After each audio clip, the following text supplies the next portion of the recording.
साथियों नमस्कार। कैसे आप सब? उम्मीद करता हूं कि आप अच्छे होंगे। मैं भी मौर्य आपके अपने चैनल संघर्ष क्लासेस संसारपुर पर आप सभी साथियों का स्वागत करता हूं। इसी क्रम में साथियों हम इसके पहले नियंत्रक एवं परीक्षा नियंत्रक यानी काइंग का वीडियो हमने बना के चैनल पर प्रोवाइड कर दिया हूँ, आप जाके वहाँ देख लेंगे। और अब अगला टॉपिक हम भारतीय संविधान का, ये भी बहुत महत्वपूर्ण है, भारत का उच्चतम न्यायालय यानी आपको न्याय व्यवस्था कैसे मिलेगी, तो इसी टॉपिक पर हम चर्चा करते हैं।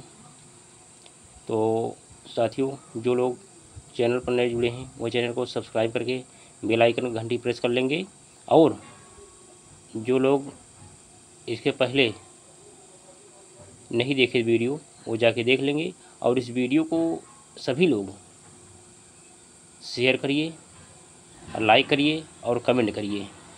तो चलिए हम देख लेते हैं।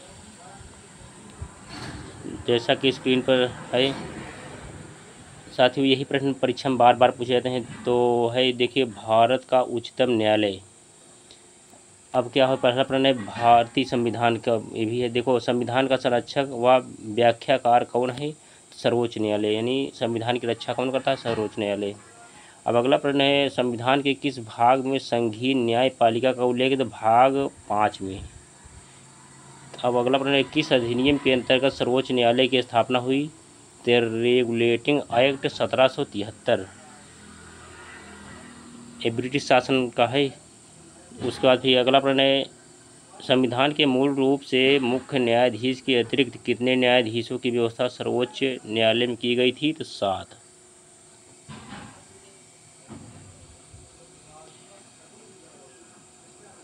अगला प्रश्न है उच्चतम न्यायालय में न्यायाधीशों की संख्या में वृद्धि करने का अधिकार किसको है? संसद को। अब अगला प्रश्न है वर्तमान में सर्वोच्च न्यायालय में मुख्य न्यायाधीश सहित न्यायाधीशों कुल संख्या कितनी है? 31। सर्वोच्च न्यायालय के न्यायाधीश की नियुक्ति कौन करता है? राष्ट्रपति। उच्चतम न्यायालय के न्यायाधीशों की सेवानिवृत्ति की आयु क्या है?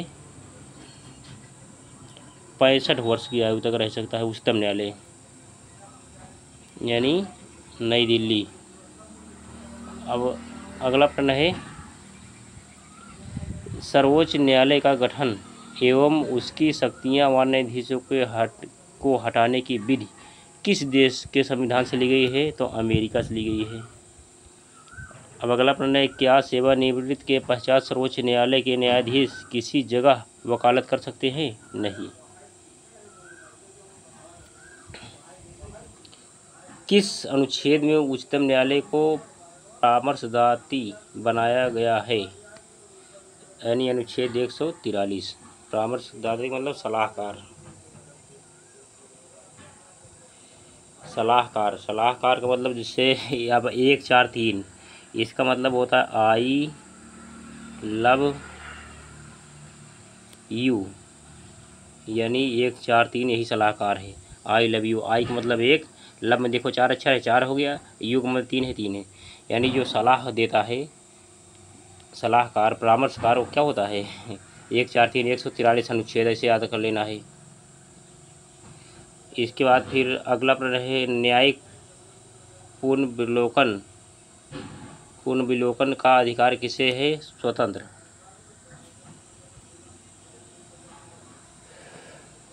अब अगला प्रश्न है साथियों सर्वोच्च न्यायालय के जजों का वेतन किससे आहरित होता है? तो संचित निधि से। अब अगला प्रश्न है सर्वोच्च न्यायालय के न्यायाधीश को उसके पद से कैसे हटाया जाता है? महाभियोग द्वारा।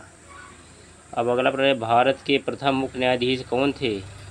हीरालाल जे कानिया, यानी हरिलाल दिया है लेकिन हीरालाल होना चाहिए।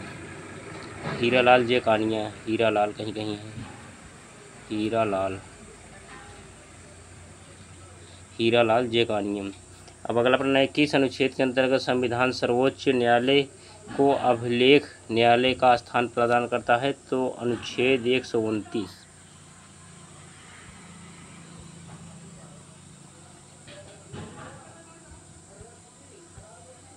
अब सर्वोच्च न्यायालय ने संविधान की आधारभूत संरचना की घोषणा किस मामले में की थी? तो केशवानंद भारतीवाद में। केशवानंद भारतीवाद में। अगला प्रश्न है, जनहित याचिका कहाँ दायर की जा सकती है? तो सर्वोच्च न्यायालय में। अगला प्रश्न, यदि राष्ट्रपति और उपराष्ट्रपति अनुपस्थित हो तो भारत के राष्ट्रपति पद को कौन संभालता है? Y.V. चंद्रचूड़। अब अगला प्रश्न है, सर्वोच्च न्यायालय का मुख्य न्यायाधीश कौन हो सकता है?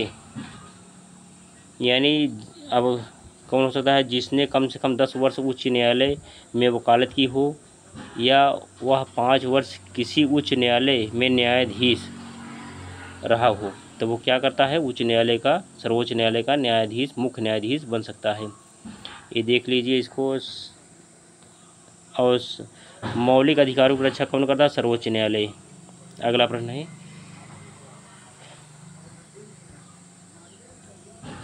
तो ये रहा पूरा आंसर। और मौलिक अधिकारों की रक्षा कौन करता है? सर्वोच्च न्यायालय हो गया। तो साथियों, ये वीडियो यहीं तक था। अब एंड है। आप लोग इतनी देर से जुड़े रहे, इसके लिए बहुत बहुत आभार, धन्यवाद, थैंक यू।